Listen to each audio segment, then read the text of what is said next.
ठीक है, हम एक मुसलमान घराना है, ला इलाहा इल्लल्लाह मुहम्मद रसूलुल्लाह, हम हमारी जान भी कुर्बान है अपने नबी सल्लल्लाहु अलैहि वसल्लम पे। हमारे तमाम बच्चे जितने भी उधर हैं सब हाफ़िज़े कुरान है, कोई उसमें से सब मुसलमान है, दीन पे जान देने को भी तैयार हैं। लेकिन जब उन्होंने कहा कि हम आपकी फैमिली को उठा के ले आए, आपकी वाइफ को, आपकी सिस्टर को और आपकी मदर को, आपके सामने उनके साथ ज़्यादती करेंगे। उसके बाद मेरे हस्बैंड ने कहा कि आपने जो भी करना है, आप जो कुछ कहते हैं मैं मानने को तैयार हूँ, वो मवाद तुमने कहाँ रखा है? उन्होंने कहा मेरे पास कोई ऐसा मवाद नहीं, कोई ऐसी पिक्चर्स नहीं है जो मैंने शेयर की हैं। उसके बाद वो लाहौर एक टॉर्चर सेल में लेके गए, अपने प्राइवेट टॉर्चर सेल में। उधर उन्होंने सारी रात उन पे तशद्दुद, बरहाना तशद्दुद की है। पूरा से उठाया गया था। हम फैसलाबाद के रहने वाले हैं। उन्हें शेखुपुरा नौकरी के लिए बुलाया गया था कि हम आपको ऊबर पे गाड़ी लेके देते हैं, आप आएँ, हमें अपना इंटरव्यू दें, अपना लाइसेंस चेक करवाएं और ट्राई दें। जी मैम, बताइएगा कि आपके शोहर को कब और कहाँ से उठाया गया था? मेरे शोहर को शेखुपुरा से उठाया गया था। हम फैसलाबाद के रहने वाले हैं। उन्हें शेखुपुरा नौकरी के लिए बुलाया गया था कि हम आपको ऊबर पे गाड़ी लेके देते हैं, आप आएँ, हमें अपना इंटरव्यू दें, अपना लाइसेंस चेक करवाएं और ट्राई दें। जब मेरे हस्बैंड शेखुपुरा जाके उतरे हैं तब उन्होंने उनसे उनकी लाइव लोकेशन मांगी है। जब उन्होंने अपनी लाइव लोकेशन सेंड की है तो ब्लासफेमी ग्रुप के कोई बंदे थे, उनके साथ कोई मौलवी थे 3-4, उन्होंने आके उसी टाइम झगड़ा शुरू कर दिया है। गिरबान से पकड़ा है उन्हें और गन पॉइंट पे गाड़ी में धक्का दे के गाड़ी में बिठा लिया है। मेरे हस्बैंड ने उनसे पूछा कि आपने मुझे जॉब के लिए बुलाया? उन्होंने कहा चुप करके हमें जो हम पूछ रहे हैं वो हमें बताएं। उसके बाद उन्होंने वहीं पे उन्हें मारना शुरू कर दिया गाड़ी में। उनसे उनका मोबाइल लिया है, मोबाइल लेके उनके सारे पासवर्ड खुलवाए हैं। पासवर्ड खुलवा के उन्होंने पूछा है कि वो मवाद तुमने कहाँ रखा है? उन्होंने कहा मेरे पास कोई ऐसा मवाद नहीं, कोई ऐसी पिक्चर्स नहीं है जो मैंने शेयर की हैं। उसके बाद वो लाहौर एक टॉर्चर सेल में लेके गए, अपने प्राइवेट टॉर्चर सेल में। उधर उन्होंने सारी रात उन पे तशद्दुद, बरहाना तशद्दुद की है।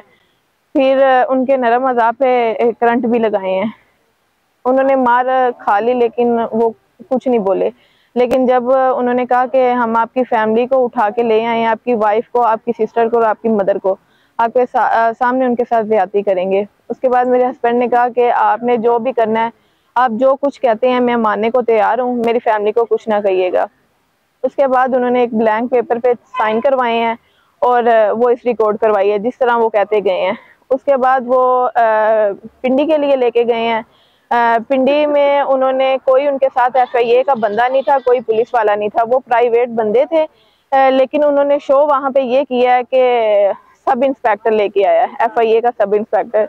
लेकिन वहाँ के डिप्टी डायरेक्टर ने जब इन्वेस्टिगेशन की, सब कुछ देखा, मेरे हस्बैंड के मोबाइल की जांच पड़ताल हुई तो उन्होंने कहा कि इसमें कोई ऐसी चीज़ नहीं है जिस बेस पे इन पे 295C का पर्चा काटा जाए।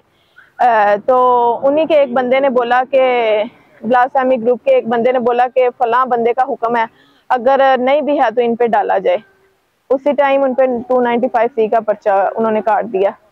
अच्छा, ये जब उनके ऊपर जो है ना ये ब्lasphemy का जो है ना पर्चा काटा गया, उसके बाद जो है ना आपको इन सारी सारी बातों का इल्म कैसे हुआ?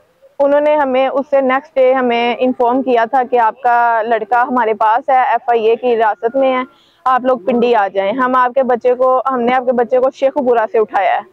और मेरे वाले साहब ने पूछा कि मेरे बच्चे का गुनाह, वो तो घर से जॉब के लिए गया। उन्होंने कहा जी, आप तो हिने रिसालत समझते हैं? उन्होंने कहा जी समझते हैं। उन्होंने कहा कि फिर वही उसने की है।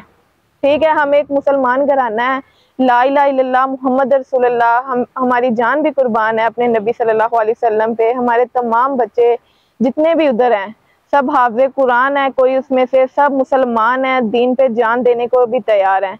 लेकिन उस बंदे ने हमें कादियानी साबित करने में कोई कसर नहीं छोड़ी पीछे। अच्छा, अब तक जो है इस केस का क्या स्टेटस है? कुछ भी नहीं है, इसका कोई हिस्सा नहीं है। जज कह रहे हैं हम पे प्रेशर बहुत है, हमारी बेलें इस वजह से रिजेक्ट हो रही हैं कि जजेस कह रहे हैं हम पे प्रेशर बहुत है। हमें ये नहीं समझ आ रही कि वो प्रेशर कौन सा है और किन लोगों का है। उन्हें बेनकाब किया जाए, हम आपसे गुजारिश करते हैं उन्हें बेनकाब करें। अगर वो कहते हैं कि हम गुनाहगार हैं तो वो भी तो साबित करें ना कि जिनके साथ शेयरिंग हुई है वो लोग आज तक सामने क्यों नहीं आए? वो लड़की जो बुलाती है ईमान नाम की लड़कों को, वो आज तक सामने क्यों नहीं आई? उसका आज तक फ्रांजिक क्यों नहीं हुआ? एक बंदा फैसलाबाद में बैठा है, एक गुज्जर खान का मुद्दई बन गया है। उस बंदे को कैसे पता कि ये शेयरिंग हो रही है? वो बंदा हमें बताए ना कि शेयरिंग किस तरह हुई, उसी क्यों पता चला? वो ब्लास्फेमी ग्रुप के कोई 30-35 बंदे हैं पूरे पाकिस्तान में, उन्हें पता चल रहा है कि ये ब्लास्फेमी हो रही है, और किसी को, आपको क्यों नहीं पता चला? आप तो एक सहाफ़ी है ना, आप तो मीडिया पे हैं, आप हर टाइम एक्टिव हैं। उन बंदों का काम क्या है? उन्हें खाना कहाँ से आ रहा है, पैसा कहाँ से आ रहा है? वो सारा दिन दंदनाते फिरते हैं अदालतों में। अच्छा, इससे पहले जब हमारी मुलाकात हुई थी तो आपने ये कहा था कि उन्होंने कुछ जो है ना डिमांड की थी आपके पैसों जी की, जी, तो वो कितनी कितनी कितनी डिमांड की थी? और 50 लाख की उन्होंने, तो 50 लाख की तो आप डिमांड लोगों की ने थी। क्या रिस्पॉन्स दिया? हमारे पास होते तो हम जॉब के लिए उनके बुलाने पे शेखुपुरा जाते। अगर हमारे पास पैसे होते तो हम शेखुपुरा कभी ना जाते उनके बुलाने पे लिए। चलो ठीक है।